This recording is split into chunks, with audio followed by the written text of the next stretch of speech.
Ya, Assalamualaikum warahmatullahi wabarakatuh. Selamat pagi.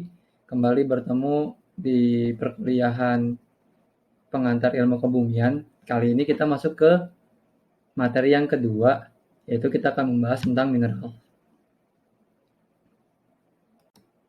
Nah, sebelum kita membahas tentang mineral, kita akan membahas terlebih dahulu terkait penyusun dari mineral tersebut, yaitu materi. Nah, materi ini kita akan membahas yang pertama adalah elemen dan periodic table. Nah, jadi elemen ini adalah penyusun paling basic atau penyusun utama dari blok mineral. Nah, setidaknya ada lebih dari 100 elemen, lebih tepatnya adalah 103 elemen yang sudah kita ketahui dan berada di sistem periodik unsur atau SPU, yang mungkin rekan-rekan semua pernah pelajari di waktu sekolah SMA, belajar mata pelajaran kimia.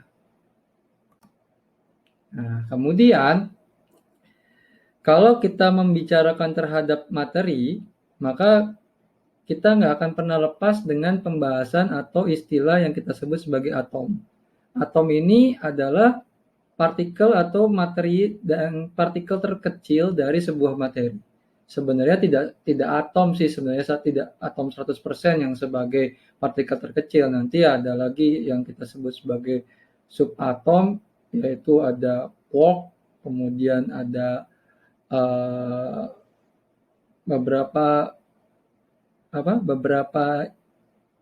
subatom lainnya yang sebenarnya itu adalah bagian yang lebih kecil. Namun sekarang kita akan bahas atom saja yang lebih umum ya, untuk pembahasan quark, kemudian juga istilah-istilah lain itu mungkin di tingkat lanjut kita pelajari. Oke, kemudian masing-masing atom ini memiliki karakteristik. Nah, kalau kita perhatikan sebenarnya di atom ini dia memiliki pusat ataupun sentral ya. Nah, di dalam sentral tersebut setidaknya terdiri dari dua jenis atau dua penyusun, yaitu proton yang memiliki muatan positif dan neutron yang memiliki muatan netral. Nah, jadi di atom sendiri sebenarnya jangan bayangkan bahwa atom itu ya kayak model roti kismis, bukan seperti itu. Tapi bayangkan bahwa di tiap dari penyusun antar pusat ke beberapa elektron itu kita mengenal yang kita sebut sebagai energi level atau level energi. Jadi bagaimana kita bisa menyebutnya sebagai subkulit ya. Jadi tiap energi ini memiliki tingkatan tersendiri. Nah, itu dia mengitari dari si nukleus atau inti dari atom.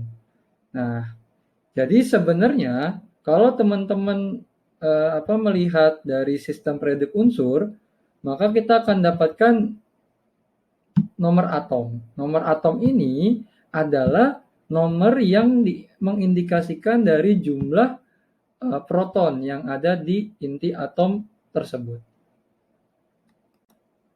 Nah, ini ya, contoh misalnya ini adalah sebuah model atom, ini yang sudah disimplifikasi dan ini yang sesungguhnya ya. Jadi kalau disimplifikasi, maka ini adalah nukleus, di mana nukleus ini memiliki dua penyusun, yaitu yang warna merah adalah proton yang bermuatan positif dan yang berwarna biru yang bermuatan netral. Dan di antara di pusatnya tersebut dikelilingi oleh si elektron. Tapi tidak semudah itu. Sebenarnya kita mengetahui bahwa adanya istilah yang ketidakpastian Heisenberg, di mana sebenarnya kita nggak pernah tahu posisi asli dari si elektron, karena sebenarnya elektron ini dia kita sebutnya sebagai awan elektron.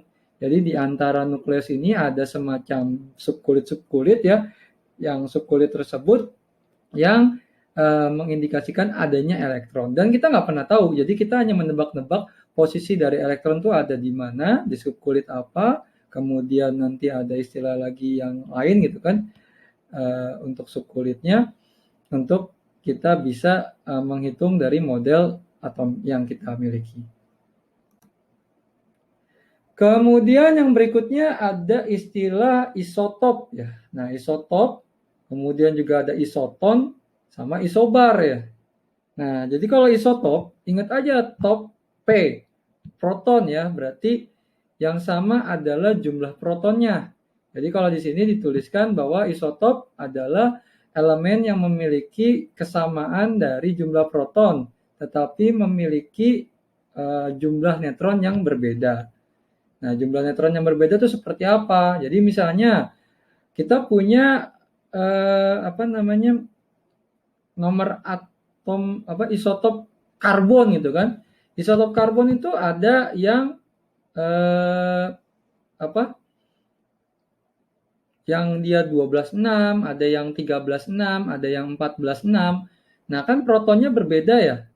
Protonnya sama 6, tapi neutronnya berbeda dilihat dari nomor masanya. Nomor masanya kan beda-beda kan, ada 13, ada 12, ada 14.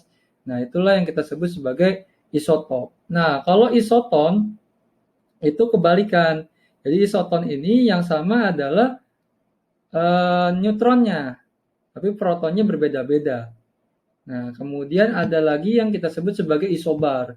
Nah, isobar ini yang sama adalah nomor masanya. Gitu.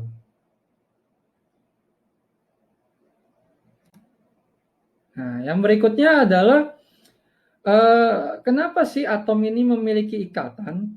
Jadi ketika atom ini memiliki energi ya, yang terdiri dari beberapa level energi, kadang-kadang tidak memiliki jumlah elektron secara maksimum. Nah, agar dia memiliki jumlah atom yang maksimum atau jumlah ideal ya, atau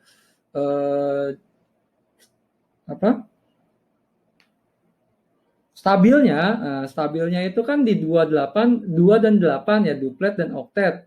Nah, maka agar memenuhi kestabilan tersebut, maka di elektron valensinya itu akan cenderung menuju yang ke arah 2 atau menuju ke 8. Oleh karena itu, maka si atom ini akan saling berikatan.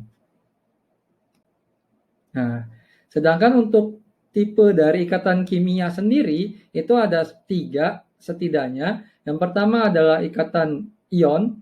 Jadi ikatan ion ini adalah yang dia bertukar muatan. Jadi biasanya ikatan antar muatan positif dengan negatif. Contoh misalnya kita punya NaCl. Na itu kelebihan 1 elektron, sedangkan Cl itu kekurangan 1 elektron. Nah, makanya biar dia stabil, dia akan saling bertukar gitu ya. Bukan ini ya, bukan pemakaian bersama, tapi dia saling bertukar. Nah, bedanya dengan ikatan kovalen, biasanya itu ada pemakaian bersama. Jadi istilahnya dia tuh nggak ngasih cuma-cuma gitu loh. Nggak saling bertukar muatan atau bertukar hadiah di sini, tapi lebih ke ya udah, lo ngasih berapa nih ke gua? 1. Ya udah, ini gua pakai 1 lagi nih. Kita pakai bareng-bareng ya. Artinya tidak ada kepemilikan pribadi, jadi kepemilikannya bersama di sini. Yang ketiga adalah ikatan metal. Jadi biasanya ini untuk yang muatannya antar logam ya. Jadi saling share elektron di dalam ikatan logam. Oke, mungkin ini adalah materi terakhir untuk pembahasan tentang materi. Nanti silakan mengikuti kuis baik di IDLS maupun di MAS untuk bisa melanjutkan ke materi selanjutnya. Oke, demikian dari saya. Kurang lebihnya mohon maaf. Assalamualaikum warahmatullahi wabarakatuh. Selamat pagi. Sampai bertemu di subchapter selanjutnya. Terima kasih.